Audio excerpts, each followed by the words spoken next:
Your fantasy draft is not won by collecting the biggest names. It is won by building the strongest weekly scoring engine. In this 10-team full PPR format, 6 starters come from running back, wide receiver, and flex.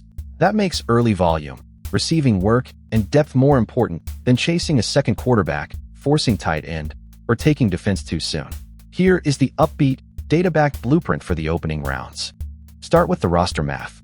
2 running backs, 2 wide receivers, and 2 flex spots create 6 weekly skill position jobs. Our goal is to leave round 6 with at least 5 running backs and wide receivers, or 4 plus a true difference-making tight end. The first 3 selections should normally be running backs or receivers. Every early pick spent elsewhere raises the pressure to hit on thin middle-round depth. Full PPR rewards players who win before the catch even becomes a big play. Puka Nacua posted 129 receptions for 1,715 yards and 10 touchdowns in 2025. Jahmyr Gibbs added 77 catches, 616 receiving yards, and 18 total touchdowns. That is why our foundation tier leans toward dual threat backs and target commanding receivers. Receptions build a weekly floor, while yards and touchdowns create the ceiling. In round 1, prioritize Bijan Robinson, Jamar Chase, Jahmyr Gibbs, Puka Nacua, or Jackson Smith-Jigba. Then move to anchors like Amon-Ra St. Brown, C.D. Lamb, Justin Jefferson, Jonathan Taylor, and James Cook. Round 2 power targets include Ashton Jeanty, Devon Achane, Amarian Hampton, Drake London, Saquon Barkley, A.J. Brown, and Nico Collins. Trey McBride or Brock Bowers is the exception only when the value is obvious.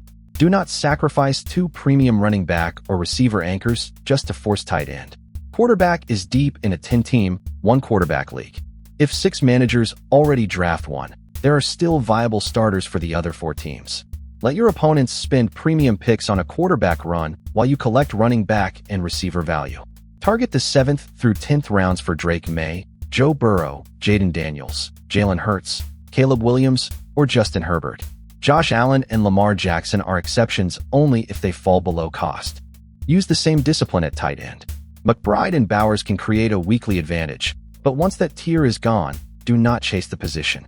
Pivot to Colston Loveland, Tyler Warren, Sam Laporta, Kyle Pitts, or a later value. The rule is simple. Take a real edge or wait. Drafting a backup quarterback or backup tight end early uses a bench spot that should be hunting for breakout receivers and injury-away running backs. Great players can still be bad picks at the wrong price. Christian McCaffrey handled 450 total touches across the 2025 regular season and playoffs, so the workload risk matters near the very top. Kenneth Walker's early sleeper price has run ahead of broader consensus, making round 3 more attractive than round 2. Malik Neighbors and other recovering stars require positive camp news. These are price limits, not predictions of failure. Refresh injuries, suspensions, and average draft position before you enter the room.